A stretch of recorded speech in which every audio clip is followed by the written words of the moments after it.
잠시 후 여러분은 광복 직후 국내 정치 상황과 모스크바 3국 외상회의에 대해 모두 알 수 있습니다. 자, 그럼 로빈의 기록을 시작합니다.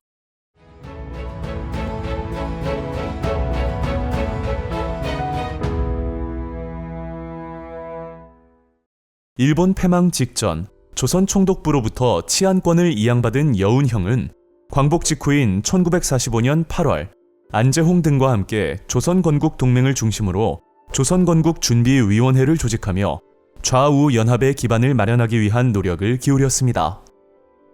조선건국준비위원회는 전국적으로 145개의 지부를 설치하여 치안 및 행정 등을 담당함으로써 사회 질서를 유지하는 데 중요한 역할을 하였습니다.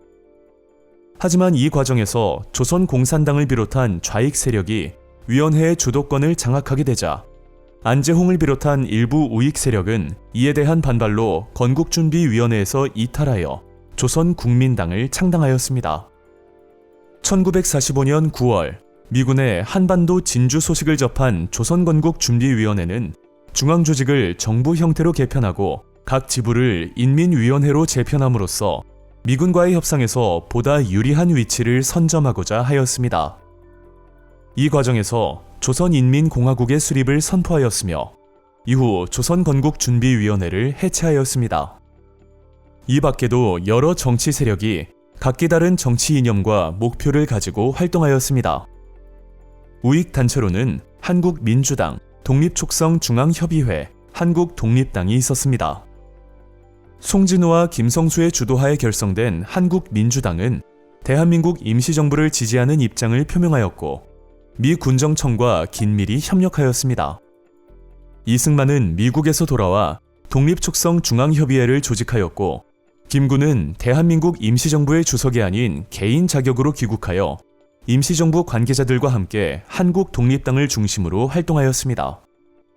좌익 단체로는 박현영 등이 조선공산당을 개편하여 남조선 노동당을 창당하였습니다. 중도 세력으로는 안재홍 등 중도 우익이 신민족주의를 내세우며 국민당을 조직하였고 여운형은 조선인민공화국 해체 후 조선인민당을 결성하였습니다. 한편 1945년 12월 미국, 영국, 소련의 외무장관들은 제2차 세계대전 후의 전후 처리를 논의하기 위해 모스크바 3국 외상회의를 개최하였고 한국의 독립 문제도 주요 의제 중 하나로 거론되었습니다. 회의 결과 임시민주정부의 수립과 이를 돕기 위한 미소 공동위원회를 설치하고 한반도의 안정과 발전을 돕기 위해 최대 5년간 미국, 영국, 소련, 중국 등 4개국에 의한 한반도 신탁 통치가 결정되었습니다. 그러나 회의 결과 중 신탁 통치의 실시라는 내용만이 부각되었고 이 사실이 국내에 알려지면서 김구의 한국독립당, 한국민주당, 이승만 등을 포함한 우익 세력은 이를 또 다른 형태의 식민통치로 인식하고 즉시 신탁통치 반대운동을 전개하였습니다.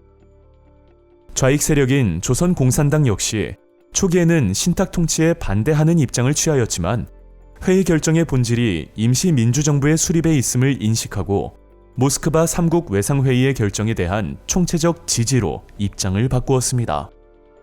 모스크바 3국 외상회의의 결정은 신탁 통치를 둘러싼 찬탁과 반탁의 대립을 촉발하였고 이러한 대립은 통일정부 수립을 둘러싼 좌우 세력 간의 충돌과 미소 양국의 정치적 이해관계와 맞물려 심각한 갈등으로 이어졌습니다.